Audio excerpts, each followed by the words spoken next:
Hey everyone, I've got a couple of things from Chanel that are new for you guys today, including the highlighter of the angels. First, let me show you a little unboxing ceremony that I had from getting this one new highlighter. This is the new, I'm not going to show it to you yet. This is the new Camélia de Chanel illuminating powder, and it is a knockout. So let me show you the unboxing. I ordered this directly from Chanel.com, and the way they boxed it and the way they packaged it was out of this world. It is like I have never had any kind of cosmetic item shipped to me in my life. So watch the video. So let me show you. This is the new Camélia highlighter. Look what they did. I mean, they just went insane on this beautiful thing. We have a bag here. What is this bag? I guess maybe that's a sample or something. Let's see. Yes, I got some samples. I got a La Volume de Chanel, which I love this mascara. And then I got Vitalumiere, which is a foundation. What a nice bag to put samples in. Okay, let's see what this looks like. I had been waiting for this. Okay. Oh, it's red. Look at that. Has a push button. Forgive my nails. I'm getting them done tomorrow. Wow, wow, wow. And look at this nice, oh, this brush is soft. It doesn't look like it, but it is very soft. Okay, here we go. This is gold. Look at that. Oh, okay. I was not sure. You know, you're just not sure when you just see something online. But that looks like wet skin. Okay, and here she is in all her glory now. It comes in this gorgeous red and black lacquer. It was $70, and that is outrageous for a highlighter, but I justified it like this. I think it is really unusual. The finish on it is gorgeous. It's a really unusual, super neutral, super metallic color, not glittery. And the way I justified it is I am not going to get any of the new Dior re-releases of their skin finish, the highlighting skin finish powder. There are 4 shades. A couple of them are re-releases. I'm not going to get any of those. This is all I'm going to get. It is an amazing Camélia stamp, which is Chanel's signature flower. And it is the most neutral, beautiful highlight ever. I have it on today, and I'll show you how it applied. It comes, of course, in a velvet pouch for the adorable little brush that came with it. Now, what's cool about this brush, and I did use that to apply today, is that it is curved to fit right on top of and inside the product, and it's soft. It's not one of your stiff, cheap little brushes that you usually get in a highlighter or any other product and you just throw it away. It's actually soft. I think it makes a great highlighter applicator because it's narrow and pointed, and you can just really get it on that line. Here's how I put it on today. Here's how it just sort of glides on. It builds. It has the most wet skin look I've ever seen on a powder highlighter. Usually you can get a wet skin look from a cream highlighter, but this one is a powder, and it is giving me that gorgeous wet skin glow. Right along there, you can see just how unusual and wet it's looking. It is an extremely neutral color. Let me show you. Look at that. It's such a nice highlighter. I mean, just universally flattering. You can put it all over your face. Let's put a little up here and sort of work it in, because this is a couple of places I like to put highlighter. I'm going to put it on my nose here in a second. Because it's so not colored and because it is so wet skin looking, I think this would make a superior sort of natural glow all over your face, not just on your cheekbones. I think this makes a perfect highlighter for all over your face because it lacks color and because it is not glittery. From something else from Chanel that I can't get into this. I can't get into this. And this is new.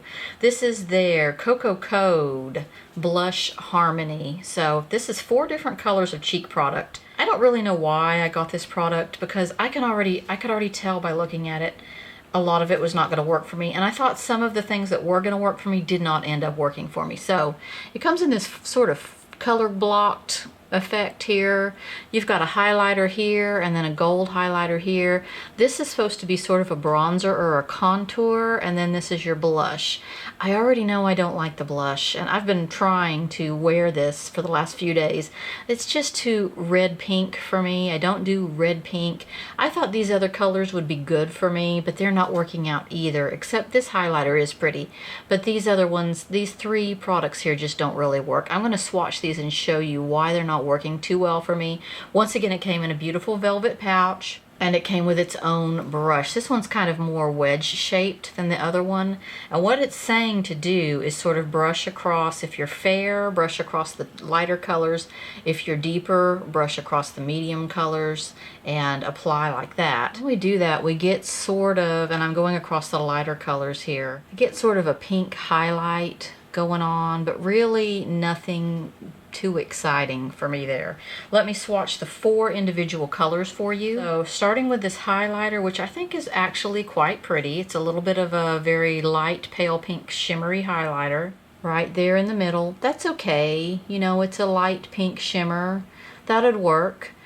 But the rest of them, no. So the one next to it, which is sort of a bronzer or a contour, I have tried to bronze and contour with this, and it's just very pink on my skin.